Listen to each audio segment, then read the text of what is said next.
ऐतिहासिक एवं पौराणिक मान्यताओं से परिपूर्ण है उतरौला का दुखहरणनाथ मंदिर। उतरौला का दुखहरणनाथ मंदिर अपने आप में एक बड़ा और विस्तृत इतिहास समेटे हुए है।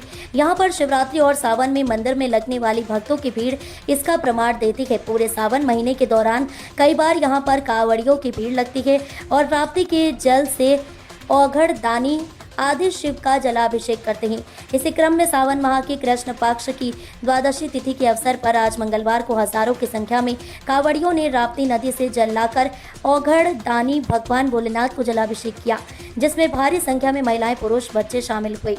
क्या है मंदिर का इतिहास? इस बाबत मंदिर के महंत मयंक गिरी बताते हैं कि जहां पर आप ये मंदिर देख रहे हैं वहां पहले जंगल था। यहाँ पर बलरामपुर से एक जयकरण गिरी नाम के संत आए थे, जिन्हें रात में एक स्वप्न आया कि टीले और जंगल के नीचे एक शिवलिंग है।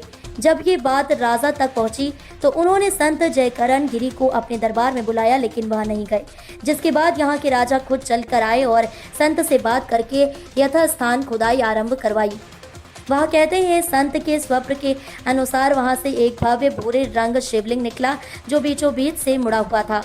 वह कहते हैं कि जब इस बात का पता उतरौला के नवाब नेवाद खान को पता चला तो उसने हाथियों की मदद से शिवलिंग को खिंचवाकर राप्ती नदी में फेंकवा दिया, लेकिन अगली सुबह फिर शिवलिंग अपने स्थान पर मिला। इस शिवलिंग में बीच से कटे होने का निशान है। इस पर मयंक गिरी कहते हैं कि उतरौला के नवाब को जब अगले दिन ये शिवलिंग फिर उसे स्थान पर मिला तो उसने हिंद के बादशाह औरंगजेब के कहने पर उसे आरी से बीचों बीच से कटवाना चाहा, लेकिन जैसे ही आरी का पहला धार चला शिवलिंग से खून की धार बहने लगी। इसके बाद नवाब उतरौला नेवाद खान से उसी स्थान पर एक भव्य मंदिर का निर्माण शुरू करवाया, जो साल 1928 में बनकर तैयार हुआ। मंदिर कहते हैं कि यह शिवलिंग उत्तर पूर्व के कोने यानी हिमालय की तरफ झुका हुआ है। वह कहते हैं कि पूरे देश में ऐसा शिवलिंग और कहीं नहीं है। वह कहते हैं कि ये शिवलिंग अपने आप निकला हुआ है, इसलिए ये भी अनोखा और अद्वितीय है। भक्तों की लगती है भारी भीड़। महंत कहते हैं कि शिवरात्रि और सावन में यहाँ हजारों की संख्या में श्रद्धालु आते हैं। उन्होंने बताया यहाँ पर कजली तीज, शिवरात्रि, दशहरा, दीपावली, होली व अन्य तीज त्योहारों में भी भारी भीड़ होती है। यहाँ साल भर में कई मेलों का आयोजन किया जाता है। लोग यहाँ आकर भगवान से अपनी मन्नतें करते हैं और आदि शिव भगवान दुखहरणनाथ अपने हर भक्त की प्रार्थना स्वीकार करते हुए उसे फल देते हैं।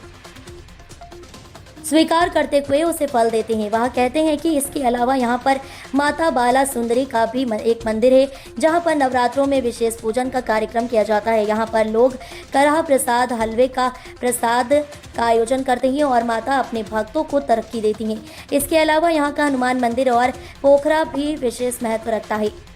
आज मंगलवार को हजारों की संख्या में कांवड़ियों के द्वारा भोलेनाथ को जलाभिषेक करने के दौरान मंदिर की व्यवस्था आरएसएस कार्यकर्ताओं और दुखहरणनाथ मंदिर समिति के पदाधिकारियों ने संभाल रखा था, जिसमें संतोष कुमार श्रवण, राजेश कुमार गुप्ता उर्फ मोनू गुप्ता, अभिमन्यु, हर्षवर्धन सिंह, आरएन गुप्ता, राम नरेश गुप्ता, शिव कुमार ने व्यवस्था को संभाल रखा था।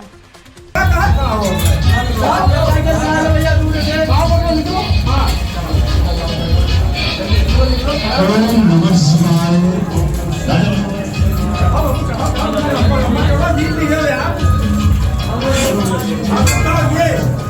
ओम नमः शिवाय, ओम नमः शिवाय, ओम नमः शिवाय।